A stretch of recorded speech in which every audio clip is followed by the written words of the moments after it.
Hi, welcome to the FilmCrop channel. Today I'm going to tell you about a dramatic action movie from 2000 called Crouching Tiger, Hidden Dragon. Don't forget to subscribe to the channel and support me with a like.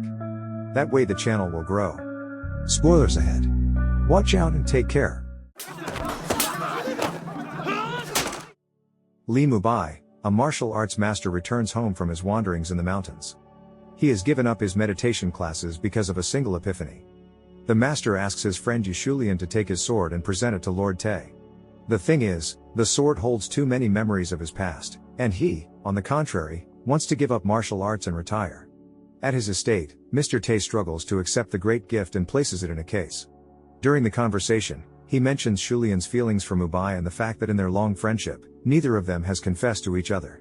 Shulian also meets Jen from the house of Yuya, the daughter of the ruler of Manchuria, who is about to marry, clearly not of her own volition. Despite her upbringing, she is very inquisitive and seems jealous of Shulian's freedom and warrior status.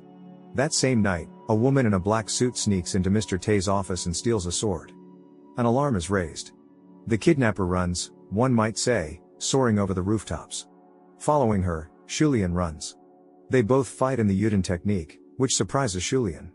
They engage in a fight in which Shulian manages to gain the upper hand, but the kidnapper escapes thanks to an accomplice who throws a poison dart at Shulian. In the morning, everyone gathers at Mr. Tay's house to speculate. Everyone assumes it was the work of the house of Yuya. But Tay thinks it can't be him. So someone is trying to set him up. They decide to tell Lee Mubai everything. People discover flyers on the street depicting Nephrite Fox, the notorious murderer and criminal who murdered Mubai's teacher. Shulian comes to Jen and she talks again about her coveted freedom. Then Shulian tells her the story that she was engaged to a friend of Mubai's who was recognized as his brother. But the latter fell by the sword of Mubai's enemy. They have been through a lot together since then, but they could not dishonor the memory of their mutual friend with their feelings. That is why she too is, in a sense, unfree. Unfree in her love for him. At night, a man, glimpsed in town, sneaks onto the grounds of Yui's house, where he is caught by Bo, one of the guards of Tay's house. But the stranger says he is one of his own. It turns out that he, too, is looking for Nephrite Fox because she killed his wife, and he himself is a police inspector. At the same time, a dart flies at him, which he manages to catch. We'll settle it at midnight on Yellow Hill. Shulian returns from her conversation and sees Mubai already arriving. She warns the master that his desire to avenge his teacher's death may be taken advantage of, and he must be calm, not letting his feelings interfere. It turns out that Mubai arrived without even knowing that the sword had been stolen.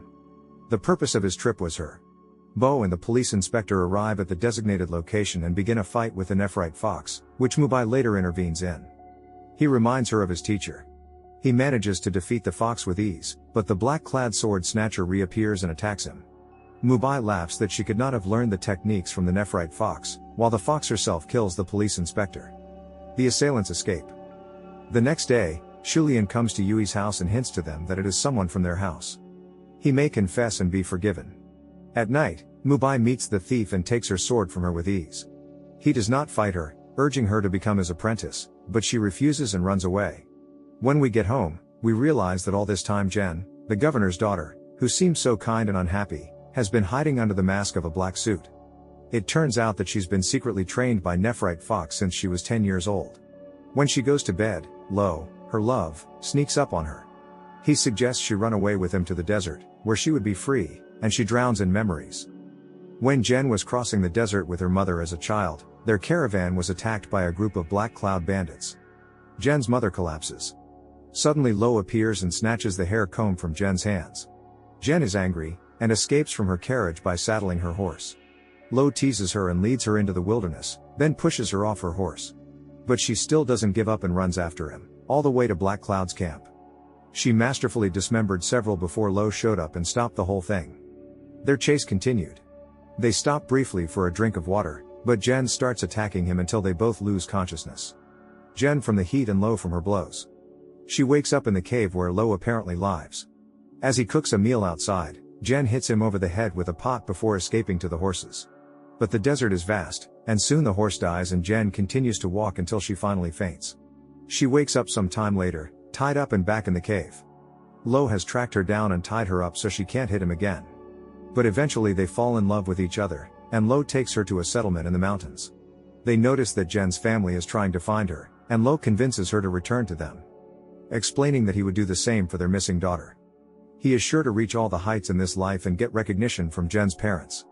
Lo tells her the story of the young man who climbed to the top of the one mountain opposite them.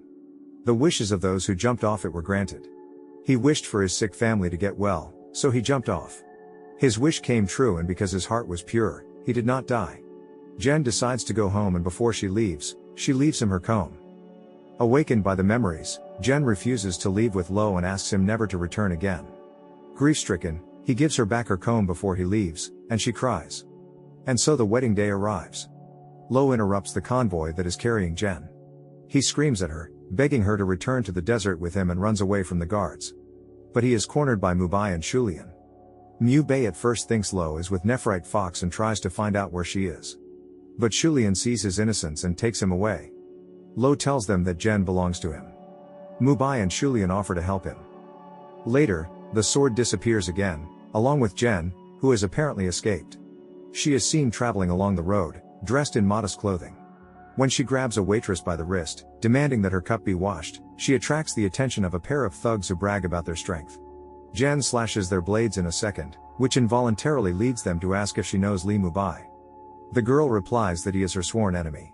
Word spreads around the inn about Jen, and many of the guests oppose her presence. They attack her, whereupon she rages and beats everyone, leaving much of the inn in ruins. Soon after, Mubai and Shulian arrive and learn of the fight. Shulian settles in at the nearby Wudong temple. Soon she is visited by Jen, who affectionately calls her sister, reminding her of their friendship. They talk about all the latest happenings. Shulian gets angry and frustrated by Jen's stubbornness and insolence, and when she wants to leave, taking her sword again, they decide to engage in a duel. The fight ends when Jen wounds Shulian. That's when Mubai appears. Seeing Shulian wounded, he shouts at Jen that she is not worthy to wield a sword. Jen then escapes from the temple into the bamboo forests. After a brief chase, they stop at the edge of a small waterfall, where Mubai temporarily breaks Jen's emotional barriers by gently touching her forehead. She agrees to learn from him only if he can take the sword from her in 3 moves. Mubai does this with ease. The master doesn't believe she really needs the sword, and throws it into the waterfall. Jen jumps after the sword. Before Mubai can react, Nephrite Fox appears and carries Jen's emotionless body away.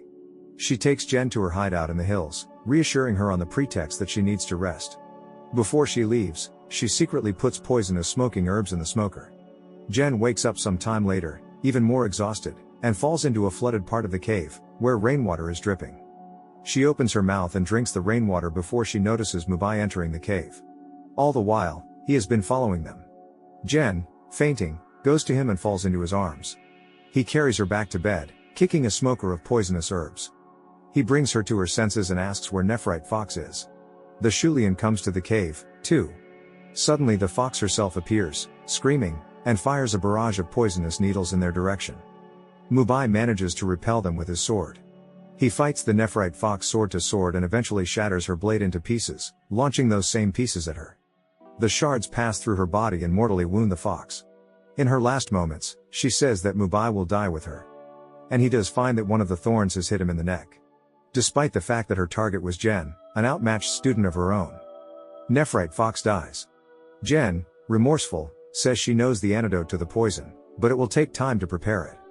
She leaves and Shulian is left alone with Mubai while he meditates to slow the effects of the poison. Before Jan can return, however, Mubai falls into Shulian's arms, they finally confess their love, and he dies. The sword finally returns to Lord Tay. Jen arrives at Mount Wudong and spends the night with Lo. When he wakes up, he doesn't find her by his side. Lo searches for her and finds her standing on the edge of a bridge. Jen reminds him of the legend and asks him to make a wish. Lo makes a wish for their return to the desert. And the girl jumps off the edge of the bridge. We can only hope that her wishes were sincere and then they will surely come true.